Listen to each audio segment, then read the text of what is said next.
محترم ناظرین، ایک دفعہ ایک بوڑھا شخص بڑھاپے کی کمزوری میں رسول اللہ صلی اللہ علیہ وآلہ وسلم کے پاس آیا۔ گناہوں کے بوجھ تلے دبا ہوا، دل خوف سے کانپتا ہوا۔ آپ صلی اللہ علیہ وآلہ وسلم نے اسے صرف ایک آیت 7 بار پڑھنے کا بتایا اور فرمایا کہ اس سے زندگی بھر کے گناہ معاف ہو جائیں گے اور 7 حجوں سے بھی زیادہ ثواب ملے گا۔ آج اسی رحمت بھری آیت اور اس کی برکت کا راز آپ کے سامنے پیش کرنے جا رہا ہوں، ذرا توجہ سے سنیے گا۔ بسم اللہ الرحمن الرحیم۔ پیارے ناظرین کرام، جو بزرگ افراد حج کی سعادت حاصل نہیں کر سکے وہ گھر میں رہ کر قرآن مجید کی ایک خاص آیت کو 7 مرتبہ تلاوت کیا کریں۔ بعض روایات میں ذکر ہے کہ اس عمل سے حج کے بڑے ثواب کی امید کی جا سکتی ہے اور اللہ تبارک و تعالیٰ کی رحمت سے گناہوں کی معافی کی بشارت ملتی ہے، کیونکہ اللہ تعالیٰ توبہ قبول کرنے والی اور رحم کرنے والا ہے۔ جو بزرگ حضرات حج پر نہیں جا سکے وہ اس آیت کو 7 مرتبہ پڑھا کریں۔ روایات کے مطابق یہ بار بار حج کے ثواب سے مشابہت رکھتا ہے اور اللہ کی مغفرت سے زندگی بھر کے گناہ معاف ہونے کی امید ہوتی ہے۔ اگر کوئی شخص بڑھاپے میں اس آیت کو 7 مرتبہ تلاوت کر لے تو اللہ تبارک و تعالیٰ کی رحمت سے اس کے گناہ معاف ہو سکتے ہیں اور جنت کی بشارت مل سکتی ہے۔ ایک دفعہ ایک بوڑھا شخص حضور نبی کریم صلی اللہ علیہ وآلہ وسلم کی بارگاہ میں حاضر ہوا اور عرض کیا کہ یا رسول اللہ صلی اللہ علیہ وآلہ وسلم، میری عمر ڈھل چکی ہے، گناہوں کا بوجھ ہے، میں اللہ سے معافی مانگتا ہوں مگر دل خوف زدہ ہے۔ آپ صلی اللہ علیہ وآلہ وسلم نے فرمایا کہ یہ آیت 7 مرتبہ پڑھو، اللہ تمہارے سارے گناہ معاف کر دے گا اور تمہارے دل پر سکینت نازل فرمائے گا۔ وہ بوڑھا شخص خوشی سے نعرہ تکبیر بلند کرتا ہوا مسجد سے باہر نکلا۔ حضور اکرم صلی اللہ علیہ وآلہ وسلم نے فرمایا کہ اگر وہ اس آیت کو پڑھتا رہے تو جنت میں داخل ہوگا۔ ناظرین کرام، نبی کریم صلی اللہ علیہ وآلہ وسلم حضرت جبرائیل علیہ السلام کے ساتھ ایک روحانی سفر پر روانہ ہوئے جو نہ زمین کا تھا نہ آسمان کا، بلکہ ایک عالم نور تھا جہاں نہ وقت کا گزر تھا نہ فاصلوں کی حد بندی۔ نبی کریم صلی اللہ علیہ وآلہ وسلم کے چہرے انور سے اس نورانی جہان میں ایسی روشنی پھیل رہی تھی کہ جس طرف نگاہ جاتی وہ منظر گویا مسجد میں کرتا۔ حضرت جبرائیل علیہ السلام ہاتھ باندھے ادب سے آگے چل رہے تھے اور نبی کریم صلی اللہ علیہ وسلم کے قدموں کے نشان ہر ذرے کو اس قدر شرف عطا کر رہے تھے کہ گویا اس پر جنت واجب ہو چکی ہے۔ چلتے چلتے آپ صلی اللہ علیہ وآلہ وسلم نے ایک عجیب منظر دیکھا کہ سامنے اونٹوں کی ایک طویل قطار کھڑی تھی۔ ہر اونٹ پر ایک صندوق رکھا تھا اور ہر صندوق پر قفل لگا ہوا تھا۔ حضرت جبرائیل علیہ السلام نے عرض کیا کہ یا رسول اللہ صلی اللہ علیہ وآلہ وسلم، یہ وہ راز ہیں جو قیامت تک بند رہیں گے، لیکن آپ کے حکم سے سب کچھ کھولا جا سکتا ہے۔ نبی کریم صلی اللہ علیہ وآلہ وسلم نے فرمایا کہ اے جبرائیل، ان صندوقوں کو کھولو تاکہ ہمیں ان کے اسرار دکھائے جائیں۔ حضرت جبرائیل علیہ السلام نے آسمان کی طرف دیکھا، پھر عاجزی سے بسم اللہ الرحمن الرحیم پڑھ کر پہلا صندوق کھولا۔ صندوق کھلتے ہی روشنی کا ایک سیلاب باہر نکلا جس میں ہزاروں انڈے تھے۔ ہر انڈے کے اندر ایک چھوٹا سا ذرہ تھا اور ہر ذرے میں خشخاص کا ایک دانہ تھا۔ نبی اکرم صلی اللہ علیہ وآلہ وسلم نے اس خشخاص کے دانے کو دیکھ کر فرمایا کہ جبرائیل، یہ کیا ہے؟ حضرت جبرائیل علیہ السلام نے عرض کیا کہ یا رسول اللہ صلی اللہ علیہ وآلہ وسلم، یہ کائنات کا وہ راز ہے جو انسان کی عقل سے بہت بلند ہے۔ جب اس خشخاص کے دانے کو کھولا گیا تو اس کے اندر ایک جہان آباد تھا جہاں دریا بہہ رہے تھے، پرندے اڑ رہے تھے اور ایک عظیم مجمع تھا جس میں علماء خطبہ دے رہے تھے۔ علماء اعلان کر رہے تھے کہ ان قریب ایک آخری نبی صلی اللہ علیہ وآلہ وسلم آنے والا ہے جو زمین کو زندگی اور آسمان کو سلامتی دے گا۔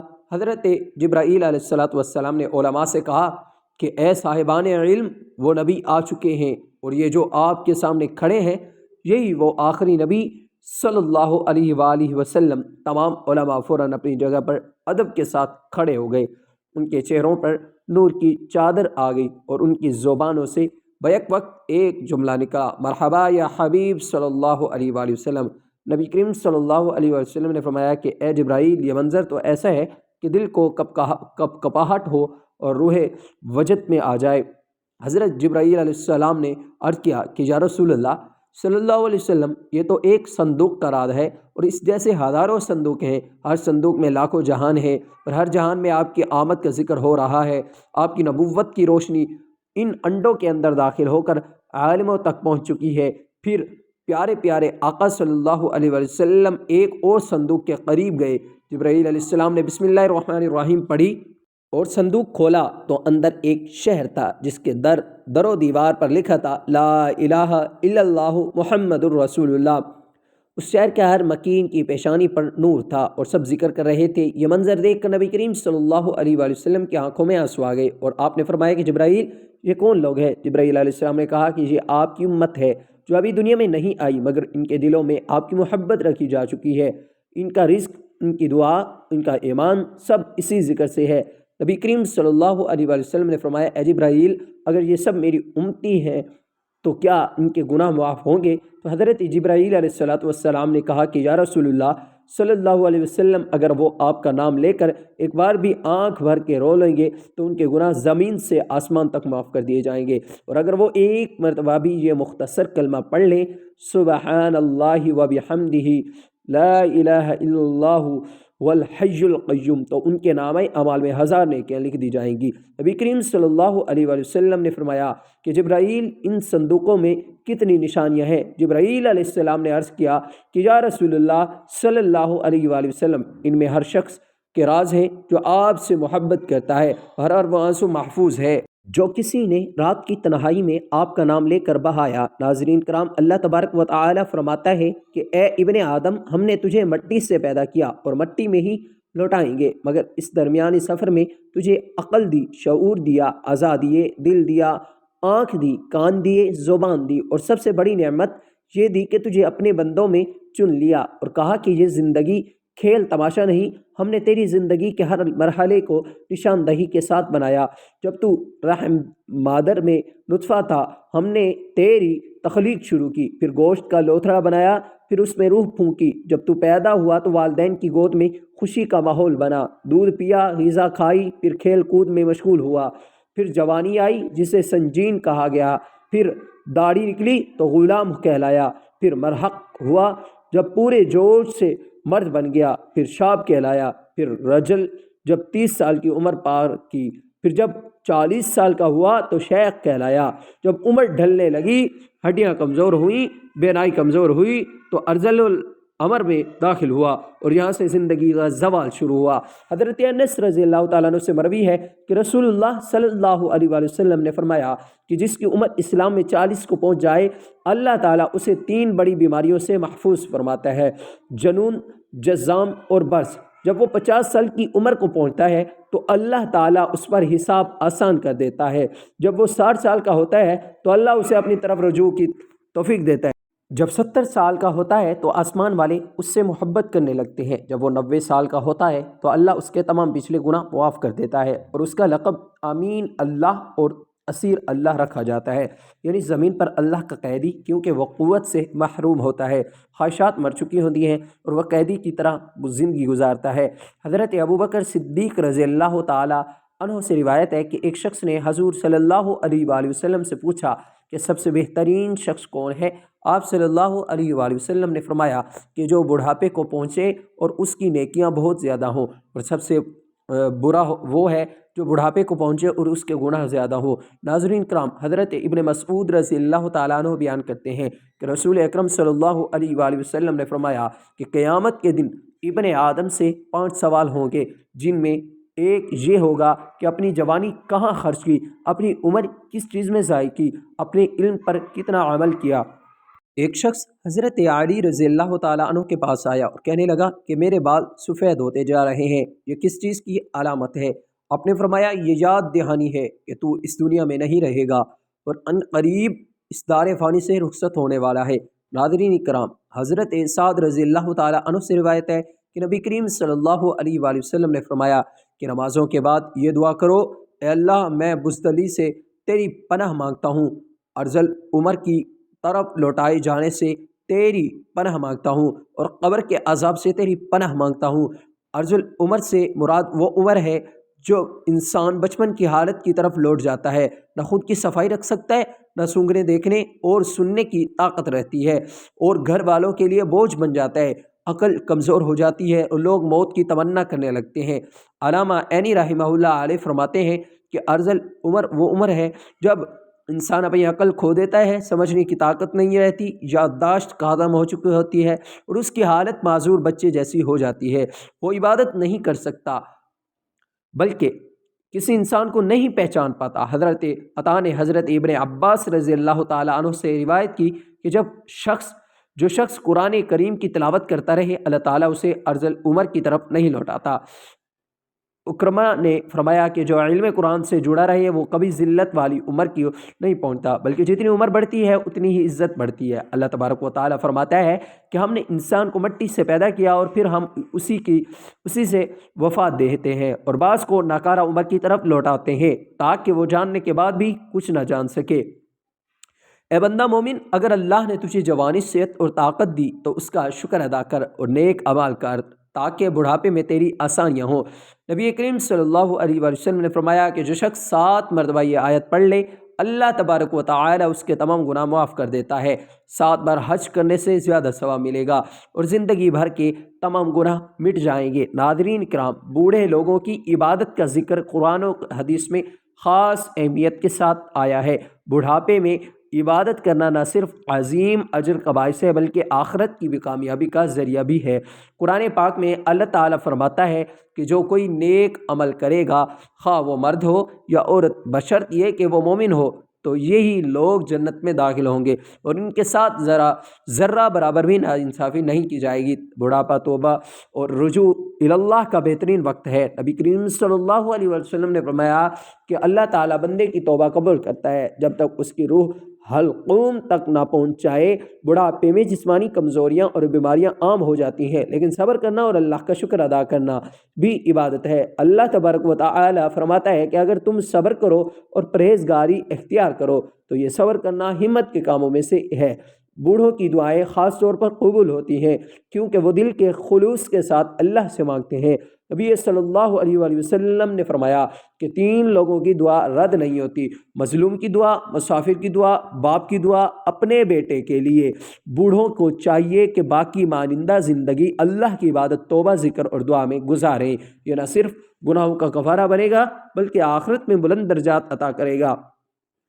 اللہ تعالی ہم سب کو عمر عزیز کے آخری حصے کو نیکی میں گزارنے کی توفیق عطا فرمائے، آمین۔ ایک بوڑھا شخص حضور صلی اللہ علیہ وآلہ وسلم کی خدمت میں آیا، عرض کیا: یا رسول اللہ صلی اللہ علیہ وآلہ وسلم، میری عمر ڈھل چکی ہے، گناہوں کا بوجھ ہے، اللہ سے معافی مانگتا ہوں مگر دل خوفزدہ ہے۔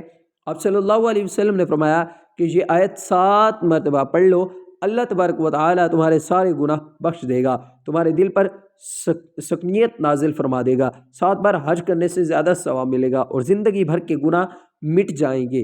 قرآن مجید میں ایک ایسی آیت ہے جس کے بارے میں بعض احادیث میں ذکر ہے کہ اسے پڑھنے سے حج جتنا ثواب ملتا ہے۔ یہ آیت سورہ آل عمران کی آیت نمبر 97 ہے۔ ترجمہ: اس کعبے میں کھلی نشانی ہے، مقام ابراہیم ہے، اور جو اس میں داخل ہوا وہ امن پا گیا۔ اللہ کے لیے لوگوں پر اس گھر کا حج کرنا فرض ہے جو اس تک پہنچنے کی استطاعت رکھتا ہو، اور جو انکار کرے تو بے شک اللہ سارے جہان سے بے نیاز ہے۔ حدیث میں ہے کہ جو شخص یہ آیت پڑھے اسے ایک حج کا ثواب ملتا ہے۔ ایک روایت کے مطابق نبی کریم صلی اللہ علیہ وآلہ وسلم نے فرمایا: جو شخص سورہ آل عمران کی آیت وَلِلَّهِ عَلَى النَّاسِ حَجُّ الْبَيْتِ پڑھے اس کے لیے ایک حج کا ثواب لکھا جاتا ہے۔ یہ فضیلت ثواب کے اعتبار سے یہ ہے، یعنی اس آیت کو پڑھنے سے حج کے برابر ثواب ملتا ہے، لیکن یہ حج کے فرض کی جگہ نہیں لے سکتی۔ جو شخص استطاعت رکھتا ہو اس پر حج کرنا فرض رہے گا۔ اس آیت کو روزانہ پڑھنا بہترین عمل ہے، خاص طور پر ان لوگوں کے لیے جو حج کی سعادت حاصل نہیں کر پاتے۔ وہ بوڑھا شخص خوشی سے نعرہ تکبیر بلند کرتا ہوا مسجد سے باہر نکلا اور آپ صلی اللہ علیہ وآلہ وسلم نے فرمایا کہ اگر وہ یہ آیت پڑھتا رہے تو جنت میں داخل ضرور ہوگا، کیونکہ یہ آیت تمام گناہوں کو اس طرح گرا دیتی ہے جیسے درخت سے پتے گرتے ہیں۔ ناظرین کرام، جو شخص اس بابرکت آیات کے ساتھ استغفر اللہ کو بھی شامل کر لے گا، اللہ تبارک و تعالی اس کے دل کو نور سے بھر دے گا، قبر کو وسعت دے گا اور اس پر جنت کے دروازے کھول دے گا۔ حضرت عبداللہ بن عباس رضی اللہ تعالیٰ عنہ بیان کرتے ہیں کہ نبی کریم صلی اللہ علیہ وآلہ وسلم نے فرمایا کہ جو بندہ ان کلمات کو صبح شام 7 مرتبہ پڑھتا رہے، اللہ تعالیٰ اس سے راضی ہو جاتا ہے، اگرچہ اس کے گناہ زمین سے آسمان تک لبریز ہوں۔ ایک اور مقام پر نبی کریم صلی اللہ علیہ وآلہ وسلم نے فرمایا جو شخص ہر روز رات کو بستر پر لیٹ کر یہ آیت 7 بار پڑھ لے گا اس کے سابقہ تمام گناہ مٹا دیے جائیں گے اور 7 بار حج کرنے سے زیادہ ثواب ملے گا۔ ناظرین اکرام، حدیث میں کہ ہے کہ رسول اللہ صلی اللہ علیہ وآلہ وسلم نے ایک دن صحابہ کرام رضوان اللہ علیہم اجمعین سے فرمایا کہ وَلِلَّهِ عَلَى النَّاسِ حج البیت، 7 مرتبہ پڑھو، جس نے 1 مرتبہ پڑھا اس کے لیے 10 نیکیاں لکھی جائیں گی، جس نے 10 مرتبہ پڑھا اس کے لیے 100 نیکیاں لکھی جائیں گی، جس نے 100 مرتبہ پڑھا اس کے لیے 1000 نیکیاں لکھی جائیں گی، اور جو زیادہ پڑھے گا اللہ رب العزت اسے زیادہ عطا کریں گے۔ جو اللہ رب العزت سے بخشش طلب کرے گا اللہ اسے بخشش دے گا۔ ماشاءاللہ، سبحان اللہ، الحمدللہ۔ ناظرین کرام، آپ اس سے اندازہ لگا سکتے ہیں اس آیت کی کتنی طاقت اور برکت ہے۔ اللہ تبارک و تعالی سے دعا ہے کہ نیکی کی بات کو سننے، سمجھنے اور اس پر عمل کرنے کی توفیق عطا فرمائے۔ ناظرین، آپ سے گزارش ہے کہ دعا کے آخر میں آمین ضرور کہیں۔ اے اللہ، اے رحمان، اے رحیم، اے غفور الرحیم، ہم تیرے نادان بندے تیری بارگاہ میں جھکے ہوئے ہیں، تو ہماری زندگی کے ہر مرحلے پر رحم فرما۔